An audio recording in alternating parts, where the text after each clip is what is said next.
સુરેન્દ્રનગર જિલ્લાના ધ્રાંગધ્રામાં છેલ્લા ઘણા સમયથી ચોરીની ઘટનાઓ બની રહી છે. ત્યારે ગત રાત્રે ધ્રાંગધ્રા શહેરના કુંભારિયાની વાડી નરસિંહપરા વિસ્તારમાં આવેલ ભવાનભાઈ ઘનશ્યામભાઈ લકુમના ઘરે રાત્રિના સમયે તસ્કરો ત્રાટક્યા હતા. ઘરમાં રહેલા સોના ચાંદીના લાખો રૂપિયાના દાગીના તથા રોકડ રૂપિયા 25 થી 30 હજારની ચોરી કરી નાસી ગયા હતા. ચોરો દ્વારા બાજુમાં આવેલ મકાનનું તાળું પણ તોડી નાખવાનો પ્રયાસ કર્યો હતો. સવારના સમયે દીપકભાઈ ઘનશ્યામભાઈ લકુમ દ્વારા ધ્રાંગધ્રા સિટી પોલીસને જાણ કરતા સિટી પોલીસ ઘટના સ્થળે પહોંચી કાર્યવાહી હાથ ધરી હતી. દીપકભાઈ દ્વારા માહિતી આપવામાં આવી હતી કે તેમના ઘરમાંથી ચોરો દ્વારા હાર, ચેન, વીંટી, બુટી, સાંકડા, લકી, કડિયા, કાનની સર, કંદોળા, નાકના દોરા, ઓમ સહિત સોના ચાંદીના દાગીના જેની કિંમત લાખો રૂપિયા થાય છે. ઉપરાંત 25 થી 30 હજાર રૂપિયા રોકડ ચોરાયા હોવાનું સામે આવ્યું હતું. અમારા ઘરમાં ચોરી થઈ છે. અમને ખબર નહોતી ને પડખાના ઘરમાં તોડીને બધું લઈ આવ્યા છે. વિનંતી સાહેબને કહીશી પોલીસ છે કે આ મારું જાણ કરીને પાછું વાર આપેલ દેજો. મારું નામ દીપક ઘનશ્યામભાઈ લકુમ છે.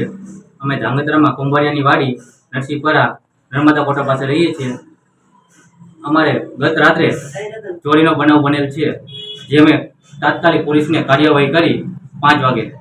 પોલીસે આવી પછી અમારા ઘરમાં ગુમ થયેલ છે વસ્તુ તે અમે હાથ ધરી કે તેમાં કઈ ગુમ થયેલ વસ્તુ છે.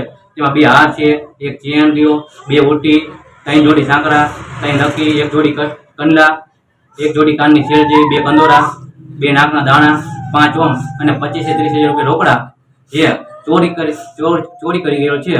એવી અમે પ્રશાસનોને અને પોલીસને નમ્ર વિનંતી કે આવા ચોરોને કાર્યવાહી તરીકે પકડે.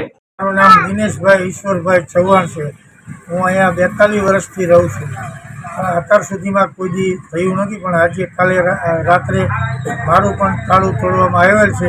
જેથી કરી પોલીસ ખાતાને અને સરકારશ્રીને અમારી નમ્ર વિનંતી છે કે આવા ચોરોને તાત્કાલિક પકડવા અમારી નમ્ર વિનંતી છે કે આનું તાત્કાલિક ધોરણે આ પકડવા અમારી વિનંતી છે. તથા અમારા બાજુમાં રહેતા ઘનશ્યામભાઈ ભવાનભાઈ લકુમ એમને પણ એમનું ઘર છોડવામાં આવ્યું કે તેમના ઘરમાંથી તો ઘણું સોનું ચાંદી બધું ગયેલ છે. જેથી કરી સરકારશ્રીને વિનંતી અમારી પ્રશાસનને વિનંતી કે એમનું પણ પરત કરવામાં આવે ને આ લોકોની સામે કડક પગલાં લેવામાં આવે, જેથી કરી એમને પરત મળે. વસ્તુ જે ગઈ છે તે પણ પરત મળવામાં આવે, જેથી કરી અમારી નમ્ર વિનંતી છે. આડોશી પાડોશી અમારા બધા લોકોની વિનંતી છે કે આવા માણસોને પકડી અને આવા તત્વોને પકડીને એને સજા કરે અને જેથી કરી આમનું વસ્તુ જે ગઈ છે તે પણ પાછી મળે. GDC ન્યૂઝ સાથે દિનેશ ગાંભવા સાથે જયેશ કુમાર ઝાલા, ધ્રાંગધ્રા.